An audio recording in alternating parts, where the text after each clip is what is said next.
अस्सलाम वालेकुम गाइस, कैसे हैं आप सब। उम्मीद है खैरियत से होंगे, ठीक ठाक होंगे, ईद अच्छी गुजरी होगी। शॉपिफाई आप बगैर पैसों के किस तरह से कर सकते हैं, हमने पिछली वीडियो में बहुत डिटेल के साथ इस सब्जेक्ट को डिस्कस किया था। आज हम इस चीज़ को डिस्कस कर रहे होंगे कि आपके पास थोड़े से पैसे हैं और उन पैसों को इन्वेस्ट करके आप बहुत ज़्यादा पैसे किस तरह से बना सकते हैं। अब ये जो थोड़े से पैसों की रेंज है, ये 50,000 से लेके 3 लाख रुपीज़ तक होती है। यानी 50,000 पाकिस्तानी रुपीज़ से लेके 3 लाख पाकिस्तानी रुपीज़। तो ये एक एवरेज रेंज है जो कि ज़्यादातर लोगों के लिए अफोर्डेबल होता है। अगर वो किसी भी बिज़नेस को करना चाहते हैं, स्टार्ट करना चाहते हैं, टेस्ट करना चाहते हैं, तो ये अमाउंट आसानी के साथ हर कोई इन्वेस्ट कर सकता है। अच्छा, अब यहाँ पे एक बहुत मज़ेदार क्वेश्चन है जो आप में से ही किसी स्टूडेंट ने, किसी मेंबर ने कमेंट किया हुआ था। उससे पूछा था कि आपने कहा आप बगैर पैसों के शॉपिफाई कर सकते हैं, तो फिर हम पैसों के साथ क्यों करें, चाहे वो पैसे मिनिमम हो या मैक्सिमम हो, पैसे लगाएं क्यों उस बात पे। तो बहुत अच्छा क्वेश्चन है। इसका जवाब ये है कि हर वो काम दुनिया में जो बगैर पैसों के हो सकता है, उसमें अगर आप थोड़े से पैसे लगाएंगे तो वो आपकी मेहनत और मुशक्क़त को कम कर देगा। वो सक्सेस जो आपने 5 महीनों में, 6 महीनों में अचीव करनी थी, वो मे बी आप 1 और 2 मंथ में अचीव कर सकते हैं। तो वो प्रॉफिट मार्जिन, वो चीज़ें जो आपको बगैर पैसा लगाए 1 साल बाद मिलेगी, आप थोड़े से पैसे लगा के 1 डेढ़ महीने में हासिल कर सकते हैं। तो ये एक मेजर डिफरेंस होता है हर प्रोसेस में। जिसको आप बगैर पैसे के करेंगे तो मेहनत ज़्यादा होगी, आपका टाइम ज़्यादा लगेगा और आपको सब्र ज़्यादा करना पड़ेगा और आपको रिटर्न थोड़ा थोड़ा करके मिलेगा, आहिस्ता आहिस्ता इंक्रीज़ होगा। और अगर आप थोड़े से पैसे लगाते हैं तो रिटर्न जल्दी आना शुरू हो जाएगा और रिजल्ट्स आपके सामने फौरी तौर पे शो होना शुरू हो जाएंगे, आपको वेट नहीं करना पड़ेगा। तो काफ़ी सारे बेनिफिट्स होते हैं चीज़ों को पैसों के साथ करने में और बगैर पैसों के करने में। सेम यही थोड़ा सा डिफरेंस होता है अगर आपके पास अच्छी इन्वेस्टमेंट है और आप कोई अच्छा प्रोजेक्ट स्टार्ट करना चाहते हैं, ऑनलाइन शॉप, ब्रांड, कोई भी चीज़ स्टार्ट करना चाहते हैं, तो उसमें आपकी एक तो ये कि सक्सेस उस हिसाब से होती है। दूसरा ये है कि आप उस बड़े लेवल पे जाके खेल रहे होते हैं जहां आप आफ्टर 1 ईयर एक बहुत अच्छा ब्रांड बन जाते हैं, आपकी अवेयरनेस होती है, आपके पास ऑडियंस होती है, आपके पास लोग होते हैं, आप मल्टीपल चीज़ें बेच रहे होते हैं, तो आप डिफरेंट तरीके से प्ले कर रहे होते हैं। ब्रांड का तो सिनेरियो ही डिफरेंट है। और ये जो मीडियम रेंज की इन्वेस्टमेंट है, इसके सक्सेस के रेट दोनों से ज़्यादा है। यानी बगैर पैसों के या बहुत ज़्यादा पैसे लगाएं उसकी बनिस्बत अगर आप बहुत थोड़े से पैसे लगा के खुद मेहनत करके किसी काम को स्टार्ट करते हैं तो इसके सक्सेस के चांसेस काफ़ी ज़्यादा होते हैं, ऑलमोस्ट 80-90% ज़्यादा हैं बाकी दो कैटेगरी से। तो ये तो दो मेजर से डिफरेंस है जो आपके सामने मैंने शेयर किए हैं और बहुत ज़रूरी थे। शायद आप में से बहुत सारे लोगों का ये क्वेश्चन होगा। अब हम इस बिज़नेस की फिजिबिलिटी के ऊपर आ जाते हैं कि ये किस तरह से होता है, स्टार्ट कैसे लेना है, क्या करना है। इसमें टोटल 3-4 चीज़ें होती हैं। उसके बाद मैं आपको अपनी स्क्रीन शेयर करके बता रहा हूँ, प्रैक्टिकली भी चीज़ें कुछ दिखाऊंगा कि किस तरह से इसको करना है। नंबर 1 कि आपके पास नॉलेज होना चाहिए। नॉलेज ये है कि एक काम हम कर रहे हैं वो स्टार्ट कैसे होगा, दरमियान में किन चीज़ों की ज़रूरत पड़ेगी और एंड पॉइंट किस तरह से होगा। तो ये 3 चीज़ें ज़रूरी होती हैं। कभी इंसान दरमियान में किसी ऐसी जगह स्टक होता है कि उसको पता नहीं होता लास्ट पे मेरे साथ क्या होने वाला है, एक्सपेक्ट नहीं किया होता, अचानक से वो चीज़ें सामने आती हैं तो इंसान डिसहार्ट हो जाता है, कभी वो छोड़ देता है, कभी बहुत ज़्यादा अमाउंट भी स्पेंड होती है और मल्टीपल प्रॉब्लम्स आ सकती हैं। तो उन चीज़ों को अवॉइड करने के लिए ज़रूरी है कि A to Z पूरे बिज़नेस का आपके पास अच्छा नॉलेज हो, तब आप इसको स्टार्ट कीजिएगा। पहली चीज़, आपके पास नॉलेज आ गया। नंबर 2, आपके पास उतनी मिनिमम इन्वेस्टमेंट होनी चाहिए जो इस बिज़नेस को एंड पॉइंट तक ले जा सके। अगर आप ये समझते हैं कि मैं बाद में इंक्रीज़ कर लूँगा, थोड़े से रिजल्ट्स मिल जाएंगे या थोड़ी चीज़ें देख लूँगा, थोड़ी अंडरस्टैंडिंग कर लूँगा, तो बिज़नेस में ऐसा हो जाता है, ख़ास तौर पे ऑनलाइन बिज़नेस में। कभी हमें थोड़े से पैसे 50,000 है, 1 लाख है, वो विद इन 15 डेज़ या विद इन 1 वीक हमें स्पेंड करने पड़ते हैं। तो अगर हम वो पैसे स्पेंड नहीं करते तो इससे दो नुकसान होते हैं। एक तो जो ऑलरेडी पैसे हम लगा चुके हैं वो रिकवर नहीं हो सकते, वो ख़त्म हो जाते हैं या डूब जाते हैं। दूसरा ये कि उससे जो प्रॉफिट हमें मिलना होता है, जो बेनिफिट हमने लेने होते हैं, तो वो भी हम तक नहीं पहुंच पाते और वो भी ख़त्म हो जाते हैं, तो जिसकी वजह से पूरा बिज़नेस ही एक तरह से एंड हो जाता है।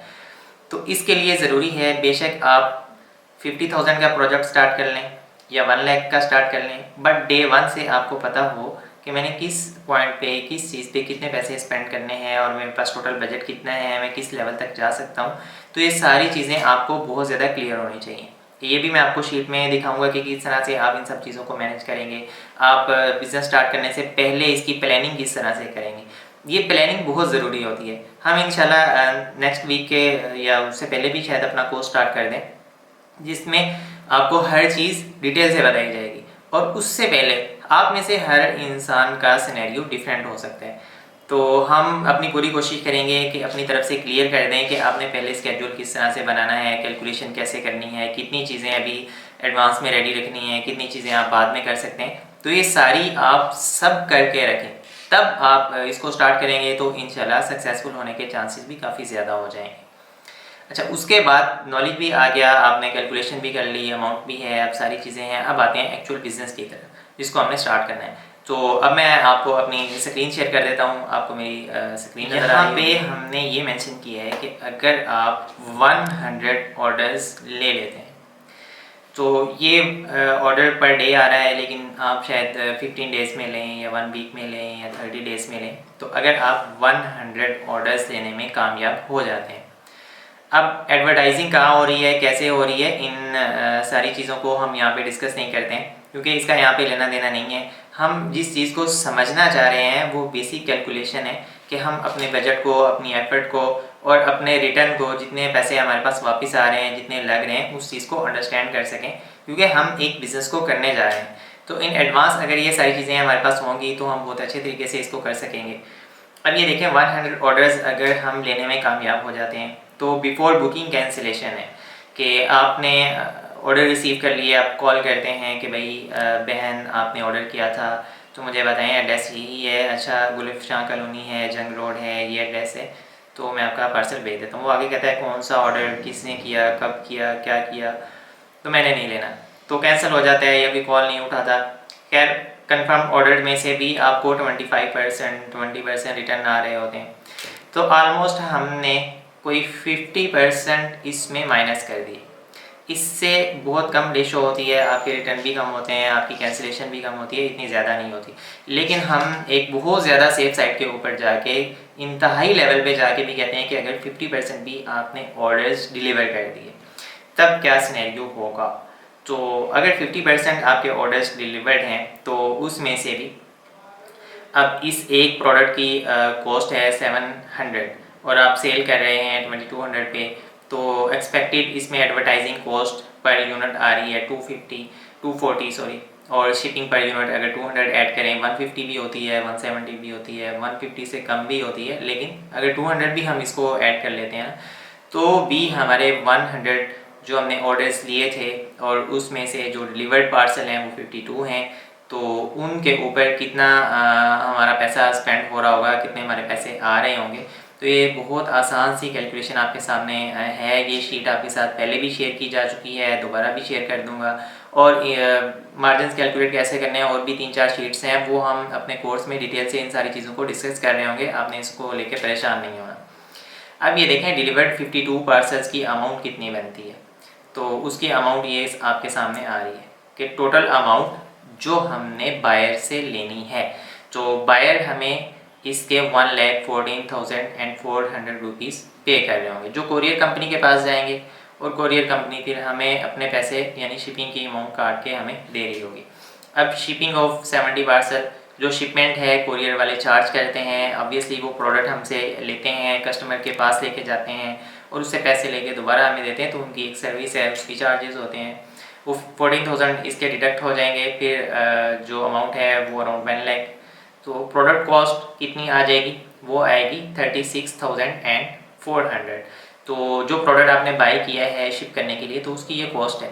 अब इसमें दो सिनेरियोज होते हैं, या तो आप ड्रॉप शिपिंग कर रहे होते हैं, उसमें आपकी प्रोडक्ट कॉस्ट नहीं आती है, या आप वाइट लेबल करते हैं तो उसमें आप प्रोडक्ट पहले बाई करते हैं तो प्रोडक्ट की कॉस्ट आती है थोड़ी सी, तो उसको आप ऐड कर लेंगे।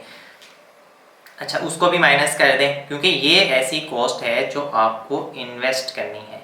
दो तरह की कॉस्ट होती है, एक है प्रोडक्ट कॉस्ट और नंबर 2 पे होती है एडवर्टाइजिंग। तो ये दोनों चीज़ें आपको इन्वेस्ट करनी है। फर्दर आप उसका कंटेंट बना सकते हैं, वो वीडियो बना सकते हैं, वो इमेजेस बना सकते हैं, एडवर्टाइजिंग कर सकते हैं, नहीं कर सकते, किसी को आउटसोर्स करनी है ये चीज़ें, तो उसकी जितनी भी कॉस्ट आएगी वो भी एडिशनली आप इसमें ऐड करते जाएंगे। अच्छा जी, marketing cost 100 orders according to this calculation वो आती है हमारे पास 24,000 और आपके पास जो नेट मार्जिन बचता है वो है 40,000 का। अब ये तो एक कैलकुलेशन है जिसमें आप कुछ पैसे कमा रहे हैं। एन पॉसिबल है आप कुछ पैसे ना कमाएं और एन पॉसिबल है कि इनिशियली आपने कैंपेन चलाई है तो शुरू में तो रिजल्ट्स अच्छे नहीं आ रहे, स्पेंडिंग भी ज़्यादा हो रही है और बाद में अच्छे रिजल्ट्स आना शुरू हो जाए। या एन पॉसिबल है कि एक प्रोडक्ट पे आपने कैंपेन चला दी, टेस्टिंग कर ली, बहुत एफर्ट कर ली, कुछ नहीं बना, प्रोडक्ट को छोड़ दिया, अब दूसरी प्रोडक्ट पे चले गए, तो वहाँ से आपको कुछ अच्छे रिजल्ट्स आना शुरू हो गए। तो इन सारी चीज़ों को हम किस तरह से मैनेज करें? तो बेसिकली दो चीज़ें ही होती हैं, एक टेस्टिंग होती है, एक होता है वार्म। टेस्टिंग करते हैं आप, 2-3 प्रोडक्ट टेस्ट करते हैं, किसी एक पे अच्छी सेल्स आती है उसको कंटिन्यू करते हैं, बाकी 1-2 को डिसकंटिन्यू कर देते हैं, तो उसके ऊपर जो अमाउंट आपकी स्पेंड होगी वो आप यहाँ लिखेंगे XYZ, कुछ भी अमाउंट हो सकती है। इसी तरह से वार्म अप कहते हैं कि आप बेसिक कैंपेन चलाते हैं, आपने फेसबुक का कोई नया अकाउंट बनाया है तो उसके ऊपर आपको थोड़ी सी वार्म अप करना पड़ता है, लोगों को दिखाना पड़ता है कि यार ये मेरा प्रोडक्ट है, कुछ लाइक्स ले लेते हैं और उसके बाद आप कन्वर्जन की कैंपेन्स चला देते हैं। तो वार्म अप की कैंपेन्स आप चलाएंगे, उसके ऊपर थोड़े से पैसे आपके लग सकते हैं, जितने भी लगे, 1000 लगे, 5000 लगे, तो उसको आप यहाँ मेंशन कर सकते हैं। फिर फाइनल गोल ये है कि एट द एंड हमने जितनी भी टेस्टिंग की है, जितने भी इनिशियल कैंपेन्स चलाई हैं, आपने कोई फेसबुक पेज पे लाइक्स लिए हैं, फॉलोअर्स लिए हैं, कुछ भी पैसे स्पेंड हुए, तो सारी चीज़ें आप ऐड करके फिर जो आपके पास अच्छे रिजल्ट्स आ रहे हैं, जो आपने प्रोडक्ट बेचा है और जो कन्वर्जन आई है, जो पैसे कमाए हैं, उसमें से आपको कितने पैसे बचें। तो अगर हम आइडिया लगाएं कि 1 लाख रुपया इन्वेस्ट कर दिया, तो 1 लाख इन्वेस्ट करके टेस्टिंग भी कर ली, सारी चीज़ें कर ली, वार्म भी कर लिया, हर चीज़ करके, पाकिस्तान की मार्केट की बात कर रहा हूँ मैं, तो फाइनल जो हमारे पास रिटर्न आता है 1 लाख की इन्वेस्टमेंट पे, वो 25% होता है। यानी एक ऐसा बंदा जो भी बेसिक स्टेज पे है, अगर वो काम कर रहा है और थोड़ा सा मेहनत करने वाला है, थोड़ा सा तेज़ है, तो वो भी 25% एक्स्ट्रा जो उसने पैसे लगाए हैं उस पर आसानी से कमा सकता है। और ये ऑलरेडी हमारे पास बहुत सारी एग्जांपल्स हैं। नॉर्मली तो 30-40% होता है, लेकिन बहुत ही मिनिमम स्टेज पे आके हम 25% को कर सकते हैं।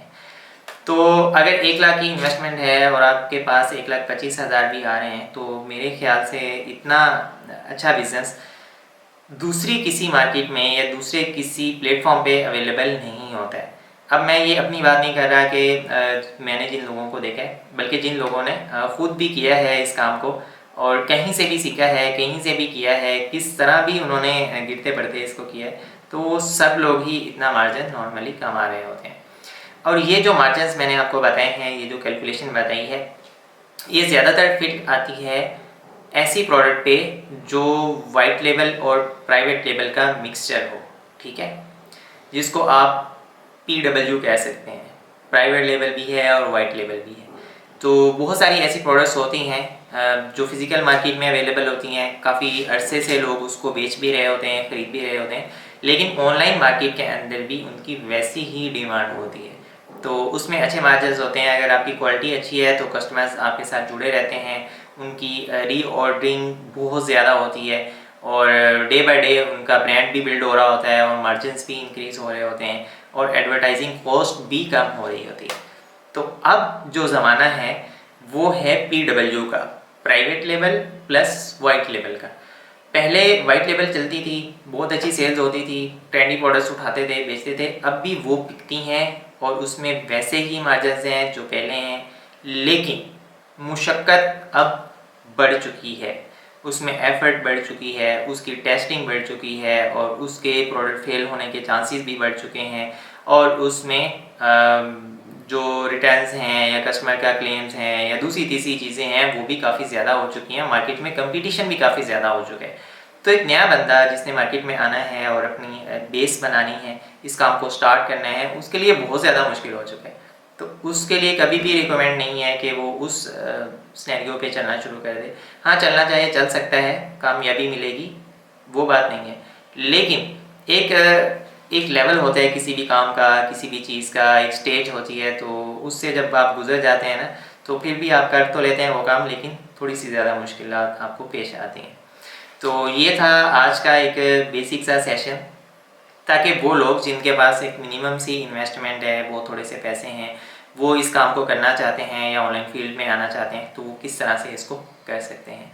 अच्छा, इसमें सिर्फ आपको किसी एक प्लेटफॉर्म पे बेचना हम नहीं सिखाएंगे इंशाल्लाह, तो बल्कि बलाश की तरफ से अब ये कोशिश हो रही है, हमारी कंपनी ये एफर्ट कर रही है कि ऑनलाइन जितने भी वेज हैं कम एफर्ट में और कम पैसों में पैसा कमाने के, वो सारे के सारे आप लोगों के साथ शेयर किए जाएंगे। कभी ऐसा होता है किसी एक रिसोर्स से हमें बहुत अच्छी इनकम आती है, दूसरे से नहीं आ रही होती, लेकिन अचानक उसकी जो इनकम है वो कम होना शुरू होती है और किसी दूसरे रिसोर्स से बहुत अच्छी आनी शुरू हो जाती है। तो आपके पास मल्टीपल वेज होने चाहिए, कभी भी सारे अंडों को एक ही टोकरी में नहीं डाल के रखना चाहिए।